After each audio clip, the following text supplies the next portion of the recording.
Hello বন্ধুরা, আমি দীপান্বিতা। আমার একটা নতুন ভিডিওতে সবাইকে ওয়েলকাম। এটা হচ্ছে থ্যাঙ্কসগিভিংয়ের সপ্তাহ। তো চারিদিকে দেখুন, পুরো রাস্তা ফাঁকা ফাঁকা, সবাই যে যার বাড়িতে চলে গেছে। তাই আমরাও একটু ঘুরতে বেরিয়ে গেলাম। -7-8 ডিগ্রি মতো টেম্পারেচার, কিন্তু এত ঠান্ডা বলে কি কোথাও ঘুরতে যাব না? তাই কাছাকাছির মধ্যেই চলুন একটু ঘুরে আসি।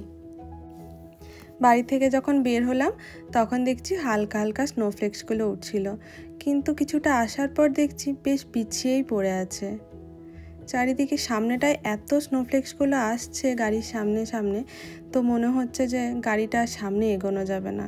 আর আমার হাজব্যান্ডেরও এখনও খুব একটা পাকা হাত নয়, এই বছরেই ও বেরিয়েছে স্নোফ্লেক্সের মধ্যে, তো তাও সাহস করে আমরা আস্তে আস্তে এগিয়ে যাচ্ছি।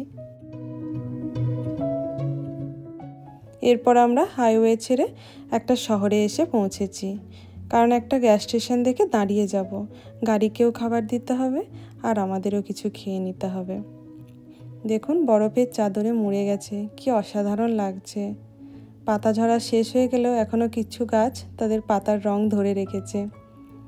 এখন ছুটির মরশুম বলে সেরকম লোকজন দেখা যাচ্ছে না, তো শুধু গাড়িগুলোই দেখা যাচ্ছে। কি অসাধারণ দৃশ্য।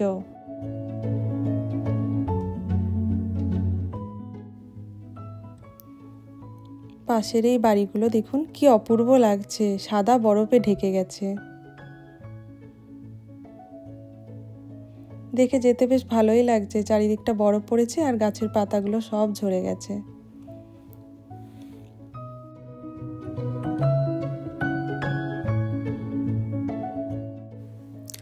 আজ আমরা এসেছি ব্র্যান্ডিওয়াইন ওয়াটারফলসে। এটি ওহাইও স্টেটের কায়াহোগা ভ্যালি ন্যাশনাল পার্কে অবস্থিত। এটি পার্কিং লট থেকে পায়ে হেঁটেই পৌঁছানো যায়। এই ফলসটার কাছে পৌঁছানোর জন্য পেরোতে হয় ওই যে কাঠের তৈরি একটা রাস্তা এবং ছোট ছোট কয়েকটা সিঁড়ির ধাপ। এই কাঠের রাস্তার উপরে একটু আগেই বরফ পড়ে গেছে, আর তার সাথে পাতাও পড়েছে। পাতাগুলো পড়ে আর বরফের সাথে মিশে একটু পিচ্ছিল হয়ে গেছে, যে কারণে আমাদেরকে খুব আস্তে আস্তে এগিয়ে যেতে হচ্ছে। আস্তে আস্তে আমরা ফলসের খুব কাছেই পৌঁছে গেছি। দেখুন, দূর থেকেই দেখা যাচ্ছে, কি অসাধারণ লাগছে না? আমার তো দূর থেকে দেখেই খুব ভালো লেগেছে। ফলসটা দেখে আমরা যখন এগিয়ে যাচ্ছি সেই সময় একজন মহিলা এসে আমাদেরকে ফলসের কাছাকাছি একটু যেতে বারণ করলো। আমাদেরকে কারণ হিসেবে জানালো ওনারই একজন পরিচিত একজন প্রেমিক তার প্রেমিকাকে ওই ফলসকে সাক্ষী রেখে নাকি ভালোবাসার প্রস্তাব জানাবে। অগত্যা আমরা দূরে দাঁড়িয়েই সমস্ত কিছুটা দেখলাম। এখানেই কেন এই প্রস্তাব জানাচ্ছে এটা যখন আমরা কৌতূহলবশত জানতে চাইলাম, তখন উনি বললেন ফলসকে সাক্ষী রেখে নাকি প্রস্তাব জানালে সেই ভালোবাসা তাড়াতাড়ি বিবাহের পূর্ণতা পায়। যাই হোক, আমরা একটা নতুন জিনিস দেখলাম এবং আমাদেরও ভালো লাগলো। দূর থেকে আমরা এই সুন্দর দৃশ্যটির সাক্ষী হয়ে রইলাম। ওদের ভালোবাসা যেন অমর হয়, এই প্রার্থনা করি। আমরাও এরপর ফলসে আসার কাছাকাছি সুযোগ পেয়ে আমরাও কয়েকটি ছবি তুলে নিলাম।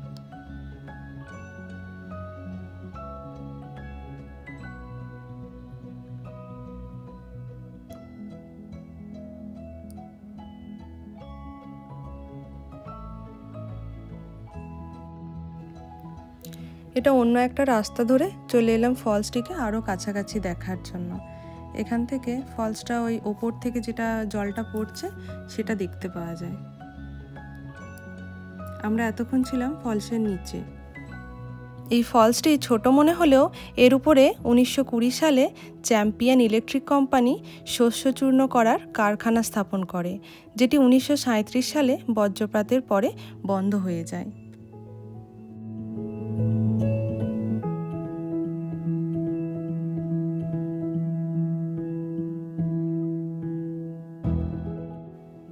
যাকে অনেক ঘোরাঘুরি হয়ে গেল, বাইরে প্রচুর ঠান্ডা, হাত পাগুলো একদম ঠান্ডায় জমে যাচ্ছে। এবার বাড়ি ফেরা যায়। বাড়ি ফেরার পথে দেখি যখন ওই ফলসটা থেকে উঠে আসছি দুপাশটা খুব সুন্দর করে সাজানো। এই যে আমরা গাড়ির মধ্যে চলে এসেছি, আবার সেই স্নো পড়া শুরু হয়ে গেছে। বাড়ি ফেরা যাক। আবার দেখা হবে অন্য কোনো ভিডিওতে। ততক্ষণের মতো বিদায়। সবাই ততক্ষণ অবধি ভালো থাকবেন। আর আমার ভিডিও যদি ভালো লেগে থাকে তাহলে অনেক বেশি করে লাইক, শেয়ার, সাবস্ক্রাইব করে দেবেন।